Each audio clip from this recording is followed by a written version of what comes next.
All India ಔಷಧ ವ್ಯಾಪಾರಿಗಳ ಸಂಘ ಬಂದ್ ಕರೆ ನೀಡಿದ್ದ ಹಿನ್ನೆಲೆ ಬುಧವಾರ ದಾವಣಗೆರೆ ಜಿಲ್ಲೆಯ ಜಗಳೂರು ಪಟ್ಟಣದಲ್ಲಿ ತಾಲೂಕು ಔಷಧ ವ್ಯಾಪಾರಿಗಳ ಸಂಘದ ವತಿಯಿಂದ ಪ್ರತಿಭಟನೆ ನಡೆಸಲಾಯಿತು.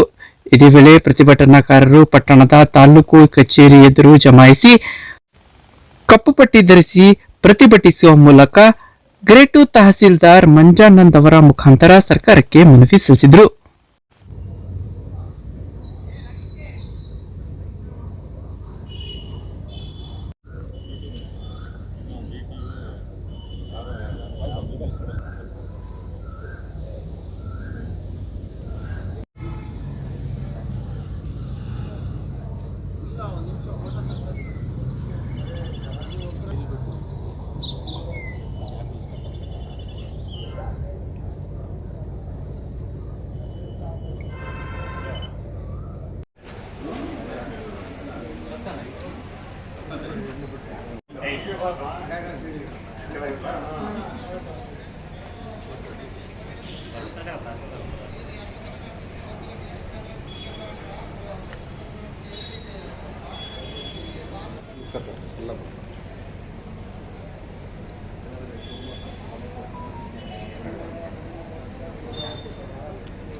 ಇನ್ನು ಇದೇ ವೇಳೆ ಆಲ್ ಇಂಡಿಯಾ ಔಷಧ ವ್ಯವಸ್ಥಾಪಕರ ಸಂಘದ ಜಿಲ್ಲಾ ಮುಖಂಡ ಮಂಜುನಾಥ್ ಮಾತನಾಡಿದ ಅವರು, ಇ ಫಾರ್ಮಸಿ ಖರೀದಿಸುವುದರಿಂದ ಮುಖ್ಯವಾದ ಅಪಾಯಗಳೆಂದರೆ ನಕಲಿ ಅಥವಾ ಕಳಪೆ ಗುಣಮಟ್ಟದ ಔಷಧಿಗಳ ಪೂರೈಕೆ, ಕಟ್ಟುನಿಟ್ಟಾದ ವೈದ್ಯಕೀಯ ಪ್ರಿಸ್ಕ್ರಿಪ್ಷನ್ ಇಲ್ಲದೆ ಔಷಧಗಳು ನೀಡುವುದು ಮತ್ತು ರೋಗಿಗಳ ವೈಯಕ್ತಿಕ ಮಾಹಿತಿ ಸೋರಿಕೆಯಾಗುವ ಸಾಧ್ಯತೆ ಇದೆ.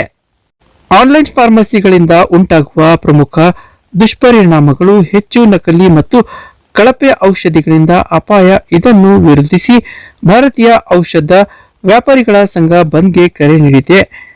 ಸಂಘದಿಂದ ಈ ದಿನ ಬಂದ್ ಕರೆ ಕೊಟ್ಟದ್ರಿಂದ ನಮ್ಮ ಮಾತು ಸಂಸ್ಥೆಯಾದ ನಮ್ಮ ಜಗಳೂರು ತಾಲೂಕಿನಿಂದ ನಾವುಗಳು ಈ ಆನ್ಲೈನ್ ಬಿಸ್ನೆಸ್ ಇಂದ ಬಹಳ ತೊಂದರೆ ಆಗ್ತಿದೆ. ನಮ್ಮ ಸಾರ್ವಜನಿಕರು ಅಲ್ಲದೆ ನಮ್ಮ ಕೆಮಿಸ್ಟ್ ಬಾಂಧವರಿಗೂ. ಅದು ಅಲ್ಲದೆ ವಿತೌಟ್ ಪ್ರಿಸ್ಕ್ರಿಪ್ಷನ್ ಅವರು ಡಿಸ್ಟೆನ್ಸ್ ಮಾಡ್ತಾ ಇರ್ತಾರೆ ಕೆಲವೊಂದು ಟೈಮಲ್ಲಿ.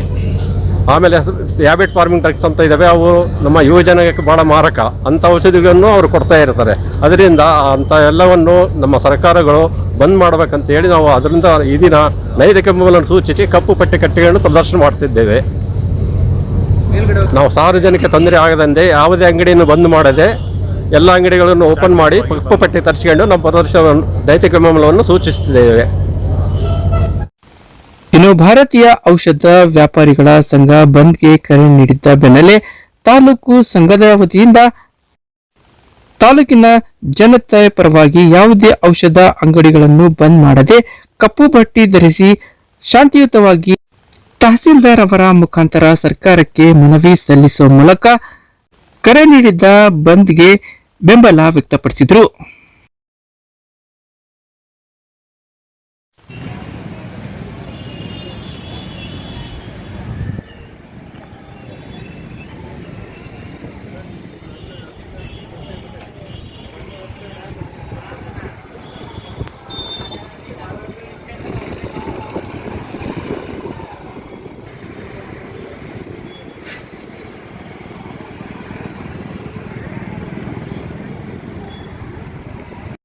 ಈ ಸಂದರ್ಭದಲ್ಲಿ ಔಷಧ ವ್ಯಾಪಾರಿಗಳ ಸಂಘದ ತಾಲೂಕು ಅಧ್ಯಕ್ಷ ಕೆಎಂ ಮಂಜಣ್ಣ, ಕಾರ್ಯದರ್ಶಿ ಶಾಂತಪ್ಪ ಶಿರಬೆಡಗಿ, ಖಜಾಂಚಿ ಪ್ರಶಾಂತ್ ಜೆಡಿ, ಪದಾಧಿಕಾರಿಗಳಾದ ಮಂಜುನಾಥ್, ಉಮೇಶ್, ತೇಜಸ್ವಿ, ವಿಶ್ವನಾಥ್, ನಾಗರಾಜ್, ಉಮಾಶಂಕರ್, ಸುನೀಲ್, ಲೋಕೇಶ್, ನಿರಂಜನ್, ಟಿಪು, ಸುನೀಲ್, ಅಭಿಷೇಕ್, ಕೃಷ್ಣ ಪ್ರಸಾದ್,